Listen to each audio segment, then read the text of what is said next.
Howdy everybody, we're here completing side quests on the Yami Noob channel. We're finding out which of my street bikes is fastest around a racetrack for really no particular reason. Now you guys know I'm a dyed-in-the-wool fast boy, but I saw both of my street bikes in my stable and I said, man, they're really not that fast, are they?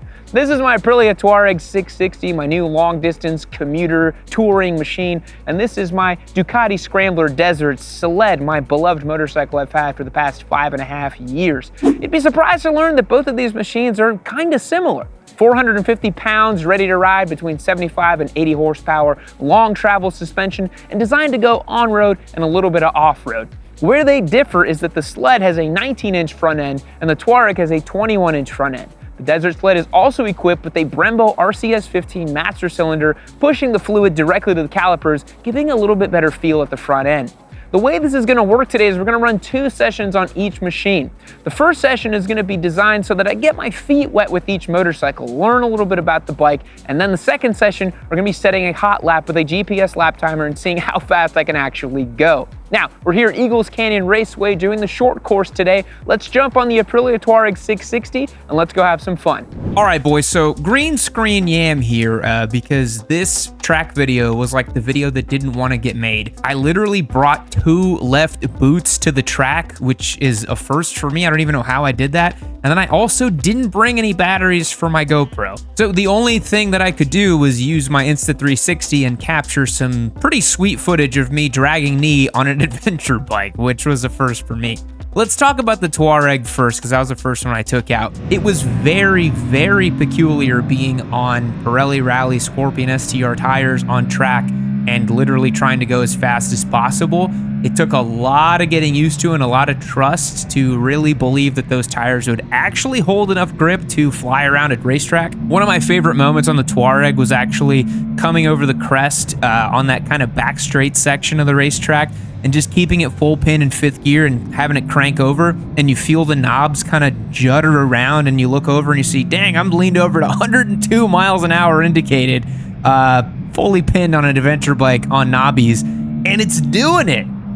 The Tuareg was incredible because it still had the RS660 DNA in it, so the engine is super willing, it revs really nice, it feels really modern, and honestly, I feel like if you had a stickier set of tires on the Tuareg, you could embarrass most sport bikes, probably up to expert level on a small enough racetrack. Obviously, because the motorcycle only makes about 80 horsepower anyways, you're pretty limited in the top speed department. And the fact that it has the huge windshield and it's just kind of big overall means that you're not going to be setting down any spicy hot lap times around COTA. But on a small enough racetrack, the Tuareg was very, very impressive. Being that it was a big, tall adventure bike, ergonomically, it was kind of a disaster. Trying to lean off the motorcycle in any meaningful way was super awkward. It's definitely not designed to be ridden like that.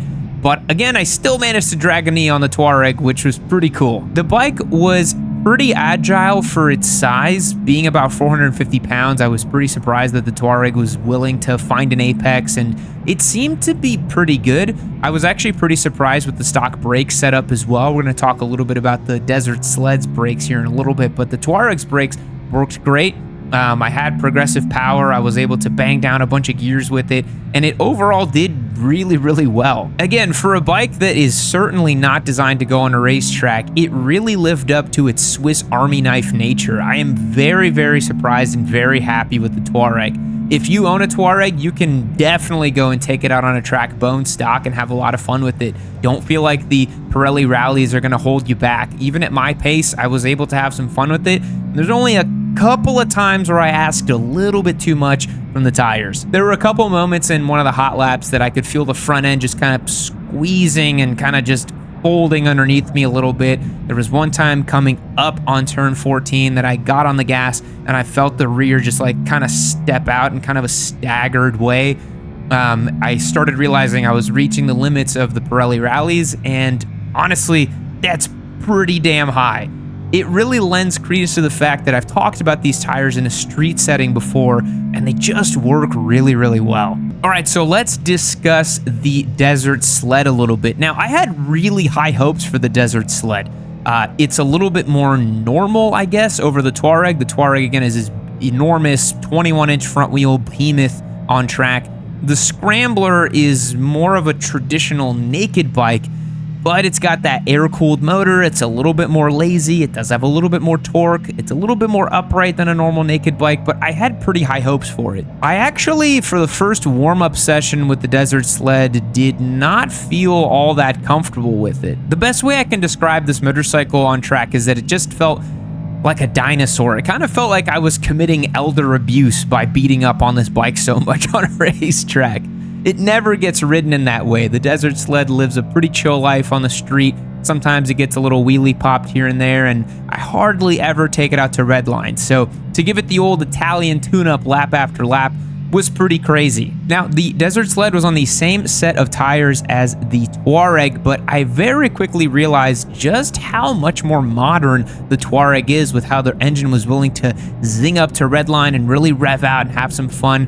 The Desert Sled really is a bit of a cruiser. It doesn't really want to be stretched out to redline. It kind of feels like it's about to burst at the seams when you get it up to about 8,000 or 9,000 RPM. You really just want to use the bike in a nice supple way and enjoy that low down air-cooled 2-valve Desmo torque that the motorcycle has. Plenty of times around the racetrack, I found myself trying to bury it into second gear and see if I could get maximum power out of it, when in reality, I think I went my fastest when I was actually using third gear and just using the torque of the motor rather than trying to squeeze out high-end RPMs from it. Now, the Desert Sled has an RCS 15 equipped, and it did feel very, very good for the initial bite. I had a lot of progressive feel from the lever. I could really tell what the front end was doing. However, one issue that I encountered on the machine that I hadn't even thought of was brake fade, combined with the fact that the actual cruise control unit that I have on the Desert Sled actually touches up against the lever. Now, on street, this is really no big deal because you're hardly ever braking hard enough to actually get the lever to fade a little bit, but on track, the lever actually faded so much that I hit maximum brake pressure because I couldn't hit the brake lever anymore because it was contacting that cruise control unit. And I did have a moment where I went off track with the Desert Sled on some of my warm-ups with it, and I didn't really foresee that happening. But it is a little bit scary when you're coming into a braking zone and you've reached max pressure and you're not really slowing down anymore, and you're like, well, I guess I'll just die.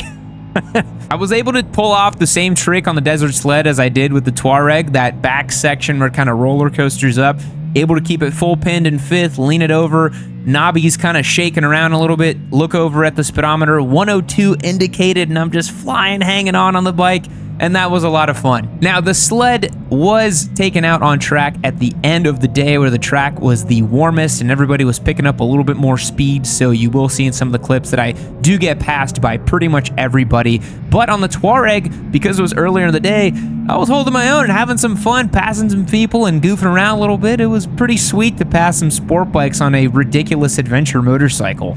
Triumph calls this color Cosmic Yellow on the Street Triple 765 RS, and I'd like to think it's cosmic because when you find out that you've won this motorcycle on YamiNoob.co, you're going to ascend to the heavens and be in a heaven-like cosmic state of existence as this thing wheels itself into your driveway because you won it on YamiNoob.co. Become a member on the website. Get your chances locked and loaded. You'll join our Discord, get access to the newsletter. But if that doesn't sound appealing, pick up a hat, a t-shirt, a hoodie. We sell all kinds of great stuff on the website. Every dollar you spend will not only support the show, but will also get you entered to win, subject to an amazing multiplier. Get entered to win this bike. Don't sleep on it. All right, let's talk lap times and find out which one was fastest. So my best lap on the Tuareg was a 125.5 flat. My highest top speed indicated GPS was 97.9 miles an hour. Probably that moment where I was cranked over indicated 102. Makes sense for the differential for the GPS. And I was able to do quite a few laps, all within about 2/10 of each other. You guys see from the screenshot here, laps 3, 4, and 5 were all within about 5/10. So I was able to be very consistent with the Tuareg, but that 25.5 was probably the fastest I was able to do. Now, again, the Tuareg limits were very high. I think with a stickier set of tires and a little bit more time, I think I could have got down to the 123s with the Tuareg, maybe even the 122s, again, with those sticky tires. So I really think the potential was pretty high for the short course with the Tuareg. Now, the Desert Sled's fastest time was a 126.3, so that is 0.8 of a lap slower than the Tuareg. and it kind of lived in that 126 area. You guys see here in this clip, it's lap 4 was 127.6. I was kind of getting up to pace a little bit with it. Lap 5 was the 126, the fastest lap, and then lap 6 was 126.8. So all kind of in the same ballpark a little bit. Fastest top speed was a 99.7 miles per hour, so almost 100 miles per hour, which is a teensy bit faster than the Tuareg, which is kind of surprising to me. The craziest thing about this experiment was the desert sled felt way slower on track. It felt like I was going way slower with the motorcycle than I was with the Tuareg. So much so that before I got off track with the sled, I thought to myself, well, I was going at least 3 seconds slower, maybe 4. I was going way slower. And then to see that the delta was only 0.8 of a second was pretty surprising.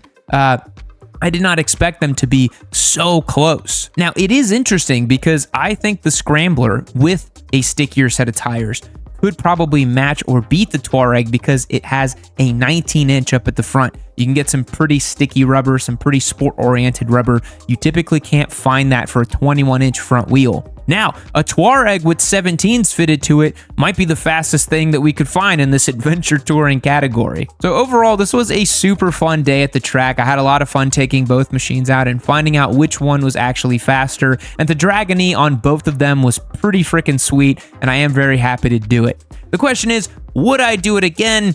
Probably not. It was definitely a novelty factor, and it was something that was really just for funsies, and I do prefer a proper sport bike on track.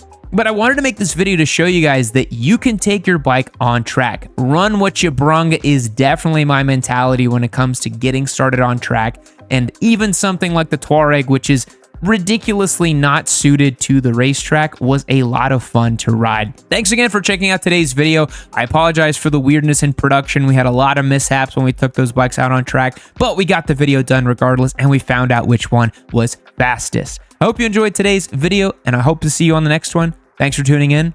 I'll catch you later. Boys, it's really sad that this video is now over, but you know what's not sad? Winning a free motorcycle, and that's what this Triumph Street Triple 765 RS is designed to do. You know, nobody gives away bikes like your sweet Papa Yam. Nobody's doing Triumph Street Triples and Panigales and all the latest and greatest stuff. If you want access to win, become a member on yamnoob.co and don't miss your chance.